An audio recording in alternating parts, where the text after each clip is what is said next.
Guys, welcome back. So, there's a couple things I wanted to talk about today. And besides my new hair job, I got to dye.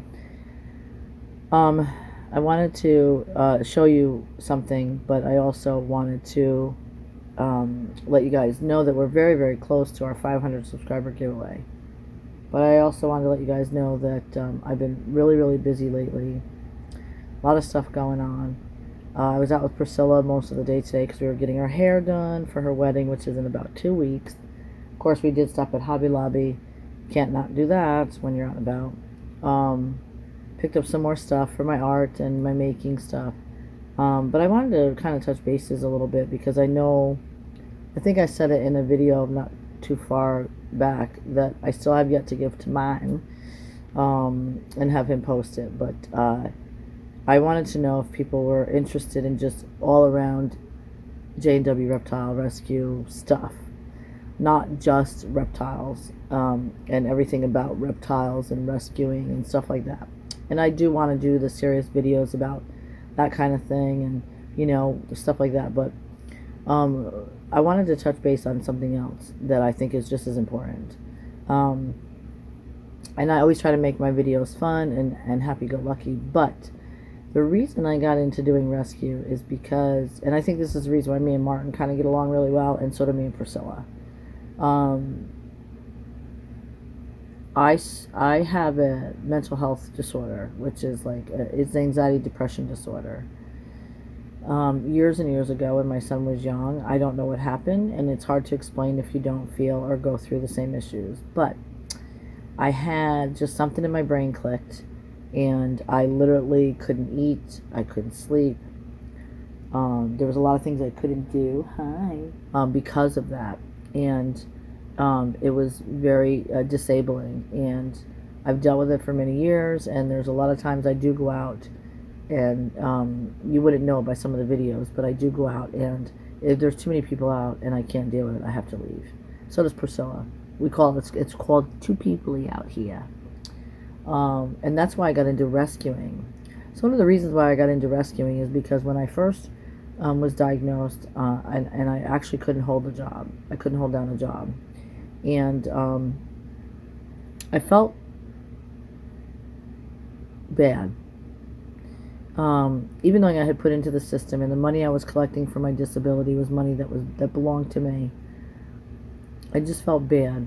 I felt like there was something wrong with me, and I wanted to do something. There was other reasons too, but I wanted to do something that I felt would give me a sense of purpose, or give me a sense of reason, of that would be better, something that would help.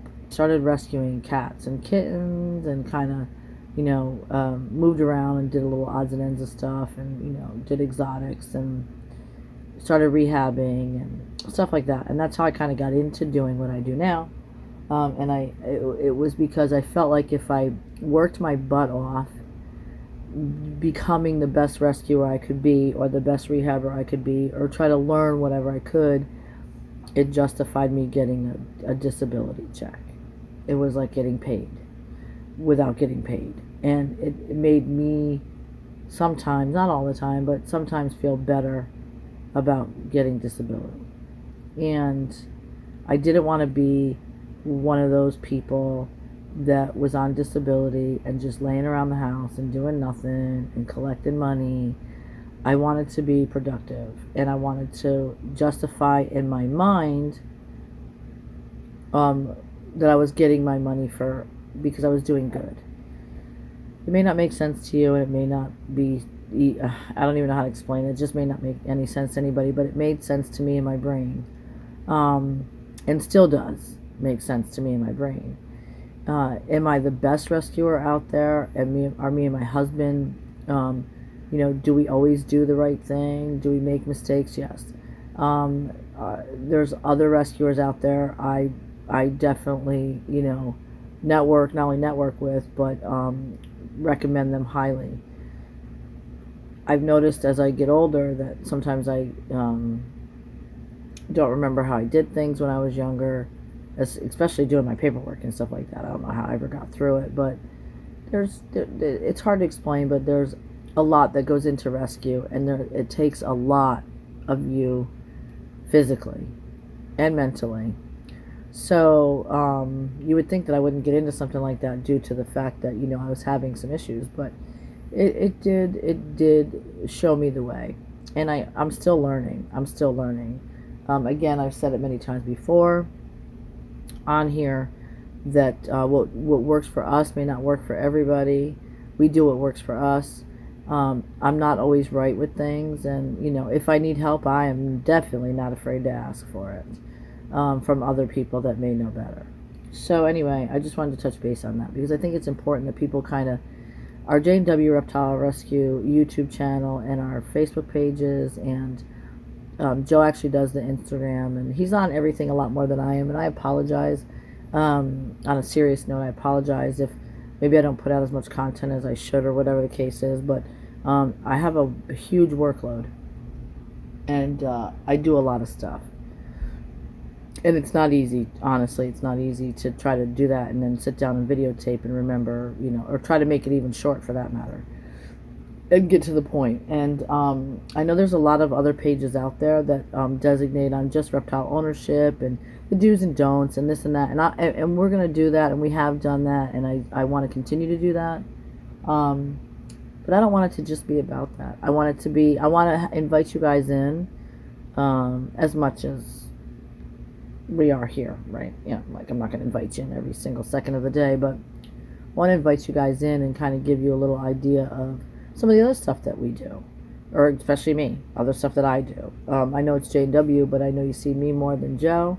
Joe's been starting to put out some footage and doing other things, but he's been really busy with other stuff too. So I just kind of want to let you guys see other stuff. Hopefully when we start working on the garage, we'll get into that. And then when I actually have a crafting room, I'll be able to maybe even videotape some more crafting videos and how I work with the dead animals and what I do and stuff like that. So, but on a lighter side and a more fun side, I still work with rehabilitation, wildlife rehabilitation.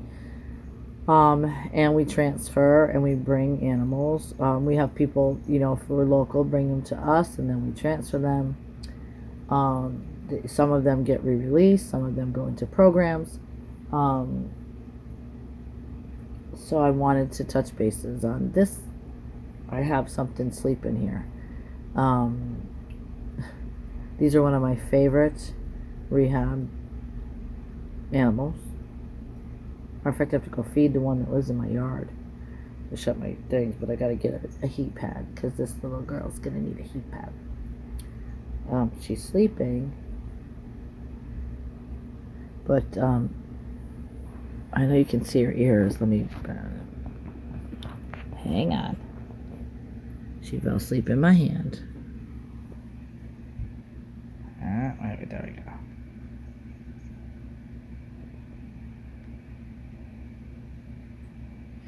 Yep, she passed out. Right in my hand. And you can see her little tail. She passed right out. Oh, she opened her eyeball. Do you want to go potty, Mama? Would you like to go pee-pee? She might have to go pee-pee. And I got some water for her. And I'll give her a little bit of squished up Vienna sausage. Oh, her ears are going back. So this little girl was actually found in somebody's driveway earlier today. And when me and Priscilla were on our way back from Lincoln and our Hobby Lobby shopping, we swung by and picked her up.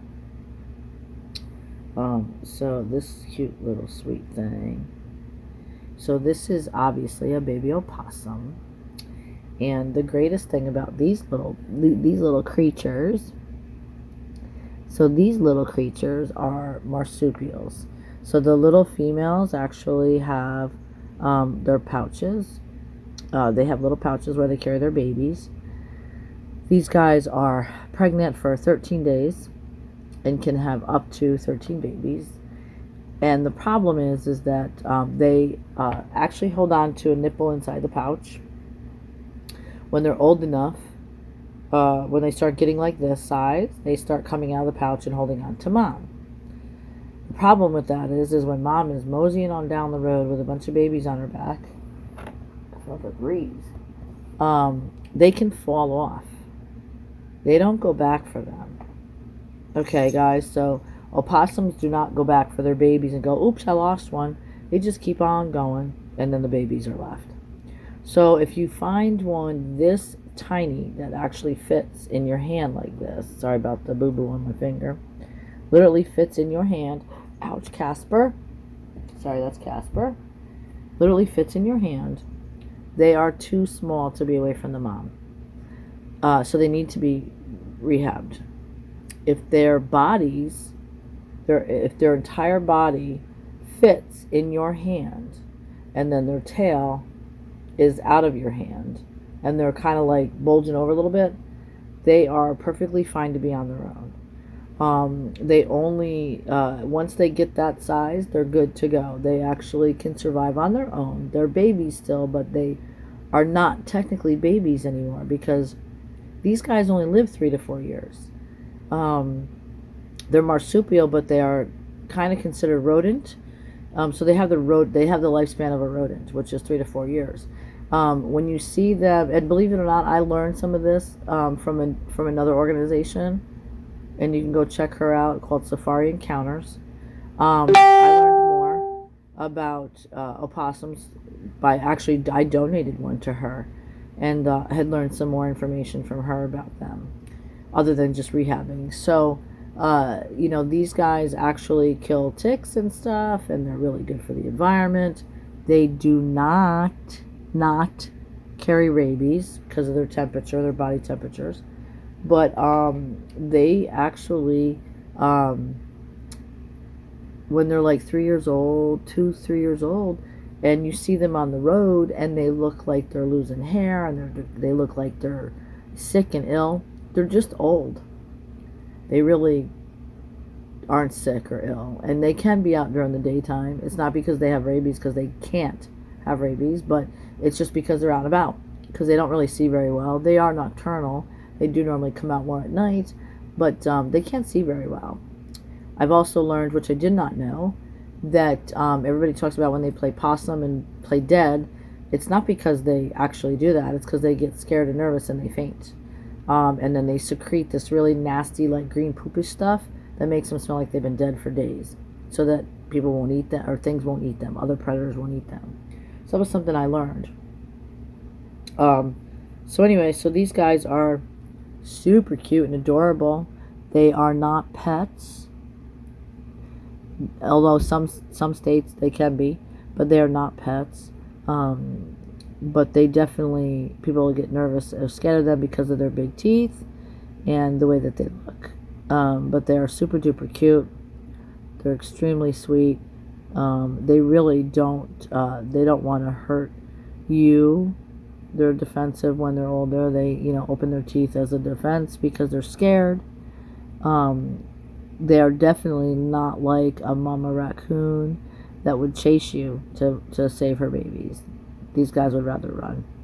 Actually, they faint first. But this is cute. Cute little thing. Look at her. How can you hurt something so tiny and cute? Look at, she's just all coiled up. Look at, she's all sleepy time. Look at her. She's just too adorable. I'm going through some new stuff I got from Hobby Lobby the other day, and I didn't get a chance to really, oopsie, man, chunky. Because I've just been doing so much, I'm a little tired. But I just needed to kind of show you guys. I have something in my hair.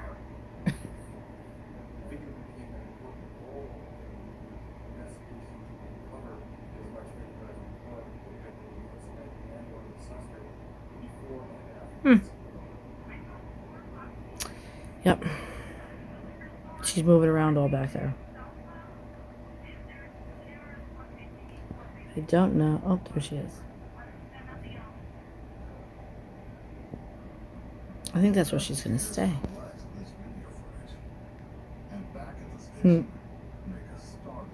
Here she comes. What are you doing, little one?